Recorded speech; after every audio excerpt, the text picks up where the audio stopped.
গ্রীষ্ম প্রায় শেষ শেষ ভাব। টানা কয়েকদিন খুব রোদ থাকার পর হঠাৎ আজ 2 দিন ধরে অনেক বৃষ্টি পড়ছে। এই বৃষ্টি যেন শেষ হবার নয়।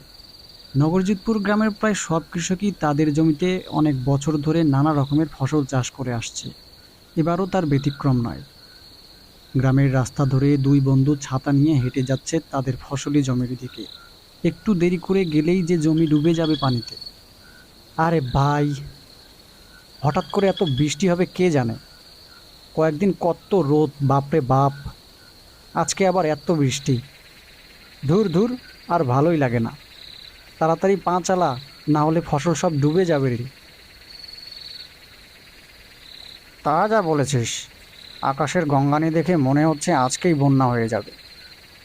এদিকে আমাদের জমি তো এমনিতেই নিচু, তারপর এত বৃষ্টি হলে তো জমি পানির নিচে চলে যাবে।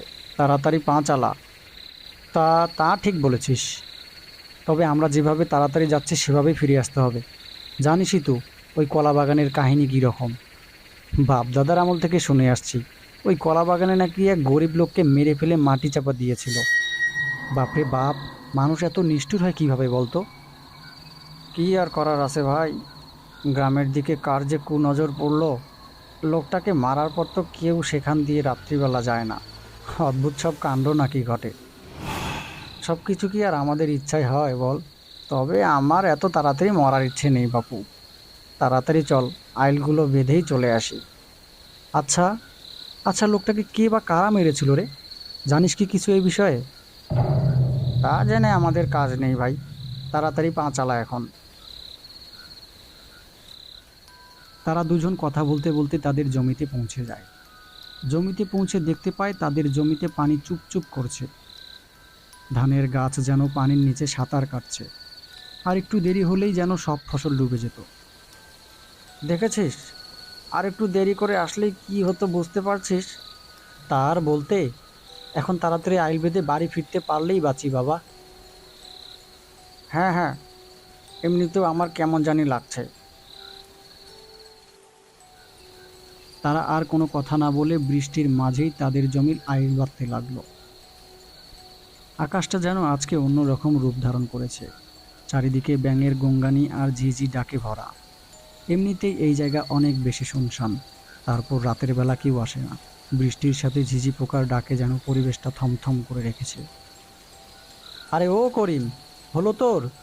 আর কত সময় লাগবে? আমার তো হয়ে গেল। এই এই এই এই তো, আমারও হয়ে গেছে।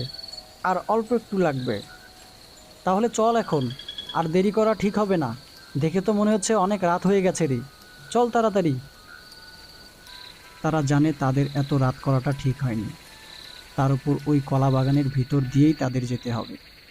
মনে ভয় থাকা সত্ত্বেও তারা কোনো উপায় না দেখে বাড়ির দিকে রওনা দিল। প্রায় মিনিট তিনেক হাঁটার পর তারা সেই কলা বাগানের রাস্তা ধরল। তারা যখন কলা বাগান পার হচ্ছিল ঠিক তখন তাদের নাকে পচা তীব্র কিছু একটার গন্ধ ভেসে আসতে লাগলো। হুম, ছি, এত তীব্র গন্ধ কোথা থেকে আসছে বলতো? হ্যাঁ রে করিম, আজকে যে পেটের ভাত সব বের হয়ে আসবে দেখছি। তা যা বলেছিস। এত তীব্র গন্ধে বৃষ্টির মাঝেও কিভাবে আসছে সেটা আমি ভেবে পাচ্ছি না। হয়তো কোনো কুকুর শিয়াল মারা গেছে। এ এ রহিম, আমার কেন জানি মনে হচ্ছে এটা কোনো কুকুর শিয়ালের গন্ধ না রে। এটা নিশ্চয়ই অন্য কিছুর গন্ধ। পেটের কথা মুখে না আসতেই তারা দুজন ভয়ে কাঁপতে লাগলো। তারা দেখতে পেল তাদের চোখের সামনে একটা নরকঙ্কাল, যার মুখের কিছু অংশ গলে পচে গেছে। মুখের এক পাশে পুরো হাড় বের হয়ে গেছে। দেহের মাঝে মাঝে একটুখানি মাংস লেগে আছে। সেই মাংসও যেন আটকে থাকতে চাইছে না, গলে গলে পড়ে যাচ্ছে। লাশটার চোখ যেন কেউ জোর করে তুলে ফেলেছে। এই দৃশ্য দেখার পর তারা আর কোনো কিছু না ভেবে কাঁধে থাকা কোদাল মাটিতে ফেলে নিজ প্রাণ হাতে নিয়ে দৌড়াতে থাকে। প্রায় 5 মিনিট দৌড়ানোর পর গ্রামের মধ্যে থাকা ছোট্ট একটা চায়ের দোকানে এসে থামে। তাকে এভাবে দৌড়াতে আসতে দেখে গ্রামের প্রবীণ বৃদ্ধ লোকরা বলল, "উহ, এই করিম, আরে কি হয়েছে তোর? এত হাঁপাচ্ছিস কেন রে? এই বৃষ্টির সময় কোথা থেকে আসলি তুই? এই রহিম।" রহিম কোনো কথার উত্তর না দিয়ে চুপচাপ দাঁড়িয়ে রইল। তার চোখে মুখে ভয়ের ছাপ স্পষ্ট বোঝা যাচ্ছে। চোখগুলো যেন বের হবে হবে ভাব। কি রে? আহা, কিছুই তো বুঝছি না। কি হয়েছে বল আমাদের। রফিক, রফিক, রফিক চাচা, আমাকে বাঁচান, আমাকে মেরে ফেলবে।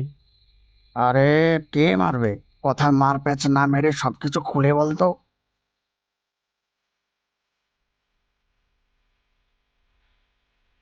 রহিম সবকিছু তাদের খুলে বললে তারা সবাই চমকে যায়। এর আগে রাতের বেলা কেউ ওই কলা বাগান দিয়ে যায়নি। আজকে প্রথম এমন কিছুর শিকার হয়েছে দেখে সবাই চমকে গেল। সব তো বুঝলাম, তা হ্যাঁ রে, করিম কোথায়? ওকে তো দেখতে পাচ্ছি না। ও কোথায় রে? আরে, তাই তাই তো, করিম, ও তো আমার পিছনেই ছিল। কোথায় গেল? ওরে, আর কথা না বাড়িয়ে কলা বাগানের দিকে হাঁট সবাই, না হলে দেরি হয়ে যাবে রে। তারা আর কথা না বাড়িয়ে কলা বাগানের দিকে হাঁটতে লাগলো। এতক্ষণে বৃষ্টিটাও একটু কমেছে। কিছুক্ষণ হাঁটার পর তারা যা দেখলো তা দেখে তারা অবাক হবে নাকি ভয়ে কাঁপবে তা বুঝতে পারছিল না। তারা দেখলো তাদের একটু দূরে করিম দাঁড়িয়ে আছে। করিমের চোখে মুখে কোনো ভয়ের ছাপ নেই। ওকে দেখে যেন মনে হচ্ছে কিছুই হয়নি। ইরে করিম, তুই ঠিক আছিস তো বাবা? কিছু হয়নি তো তোর? হ্যাঁ হ্যাঁ, আমি ঠিক আছি।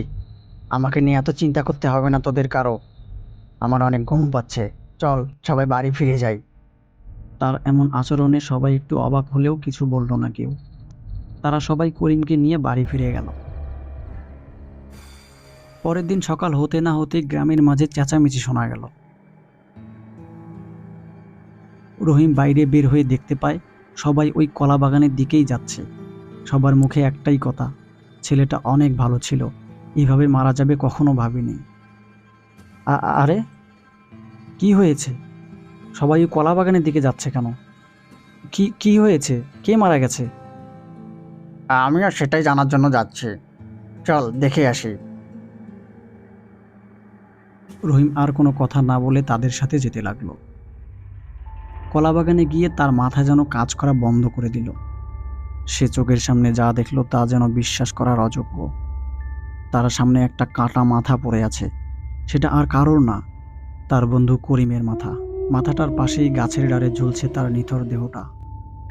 শরীরের সব রক্ত মাটিতে পড়ে গেছে। দেহটা ইতিমধ্যে ফ্যাকাশে রং ধারণ করেছে। এ দেখে রহিম নিজের চোখকেও বিশ্বাস করতে পারল না। এ এ আমি কি কি দেখছি? তাহলে কালকে রাতে করিম আমাদের সাথে ছিল না? কে ছিল সে? রহিম বাকরুদ্ধ হয়ে দাঁড়িয়ে রইল।